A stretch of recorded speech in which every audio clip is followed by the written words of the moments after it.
Alright, Hiram Cooks had an idea for a new stove, and I'm going to give it a try here.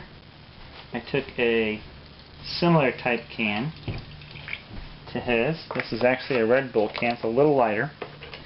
I'm pointing out some things on it, but I want to get it started here so I can show you it actually is working. There it goes. Get the inside burning while that gets the bloom going here. I'm at 59 degrees on my current water. Let me set my goal temperature to 212, where we need to be to boil. I shouldn't have stopped so quick there. 212 is the temperature we're trying to get to. I don't know if you guys are going to be able to see that very well without the... There we go. Now you can probably make that out.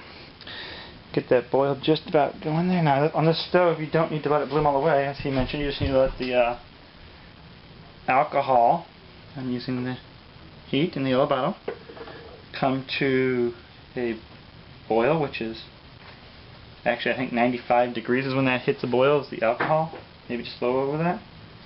And once it comes to a gasification, you can place your water just on top of that. Now, I always have trouble hitting the center of this, but I'm going to go ahead and try. I made mine a little different. You may notice the holes are a little bit smaller on mine. I want to try this. I had mentioned to him maybe we try some different jets, and that's what I did here. I tried some different jets, and oh, let me fire off the start. Alright, temperature's rising. However, the flames started to die out. I'm going to turn some lights off so it's a little easier to see the flame. It must have been too cold for this. Let's see if you guys can see the flames. You can, but they're really, that 60-degree water is really fighting that, and you can see it actually perspiring on the outside. Fighting that flame. Here it goes, coming up now. May have went just a little early on the getting it hot enough. Yeah, we're already 40 seconds in and the flame just hasn't really taken. Now these are much smaller holes than Hiram used. Hiram used this size hole. This was the second one I made. And I want to show you why I made two different ones in just a second here. This is a Red Bull can, not the mini 7-ounce Diet Coke can. I don't know how many ounces these Red Bull cans are. 8.4 fluid ounces. I think they're kind of tall though, so they're a thinner radius.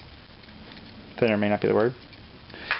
But when I was making these, I ran into a bit of an issue. On both the one you're seeing here and this one, when I was taking the top of the can, flipping it over and putting it in to the can, when I went to turn it down and pushed down on it, just as it was reaching inside, both of these, this one and this one, collapsed right at the, and I'll show you how easy it collapsed when I'm done demonstrating, because it will collapse again real easy now that it's collapsed once. But it collapsed right on these holes here. So I had to go back in and open it back up with my hand, uncollapse it, so that I could do my test. So both the smaller holes, those are 5/32 with a drill bit, and then after that didn't work, I came back and I got a punch, as mentioned by Hiram, and tried that, and those also collapsed. So with that in mind, I said, wait a minute, I have some citrus cuddle type bottles that are much sturdier. I mean, you can see how sturdy those are. And what I decided to try was to make a similar stove out of one of these. Not as heavy as this aluminum. These are very heavy aluminum. Not as heavy as that. You can't crush it no matter what you do. But right down the middle, this can be crushed. I'm not going to crush it because I like them. But this can be crushed. You can see from this one that I can flex it. So, sturdier than a aluminum soda can, but not as sturdy as the Cottle. So I don't know if that's a good idea or not. This, very flimsy, collapses when I pushed it in. Now, obviously if I just went real slow and tapped it in, I'd be fine. So, but you can see why the first one here, I'm actually going to try and lower the camera down just a little more because we're kind of high on that. Not seeing the flame. There we go. A little better picture of the flame there. You can see that we are encompassing the bottom of the pot, but not to the degree that I would like to. I'm going to try and lower you guys down just a little bit more because I can't really see everything from that angle.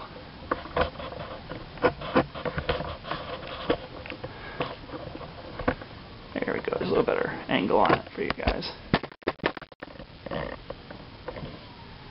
The flame on this is definitely as full as it's going to get at this point, and it's a pretty good flame for the grease pot here. Can you see the very bottom of it? Not really. I'm seeing drips come off the bottom, our farm, you know, from the bottom, I guess from just some condensation. They're not really affecting it in any way.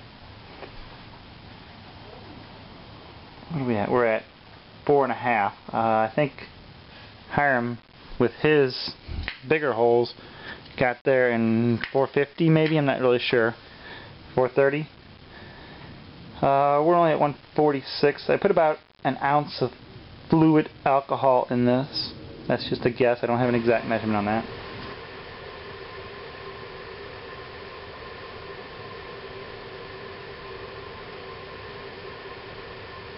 $209.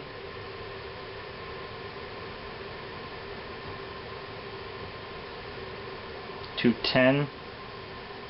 $211. $212 at 9 minutes and 25 seconds.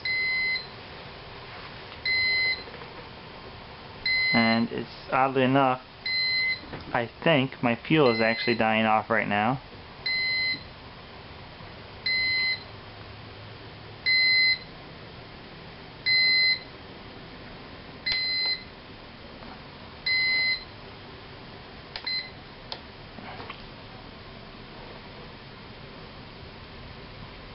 I didn't really measure how much fuel I put in there, so there's no point in letting it run till the end. However, I noticed on these type of stoves that you really have to know your fuel content, because trying to blow this thing out is next to impossible. And let me slide my over here and show you how hard it is to blow it out. Now this is very low on fuel, so it may blow right out. Yeah, that went out pretty quick. I think the fact that it was out of fuel. Previously, it took a lot of blowing to get it out. So that was 9 minutes and 25 seconds from 60 degree starting to reach boiling. A little bit longer, obviously almost double Hiram's with these small holes. And let me show you when this cools off, something about what happened here. Real quick, just want to show you, I can get the light just right, how this had bent in. Now I'm going to demonstrate, since I'm not going to keep this stove anyway, how light the push is. Now again, I will say this is a second time I've crushed this, so it will crush much easier than the first time. But when I was pushing down, I don't know if you caught that in the video, but it literally collapsed in right on my holes, and I had to extend them back out just to do my test like this and get them nice and flat, which took a bit of time to get them back to their proper flatness.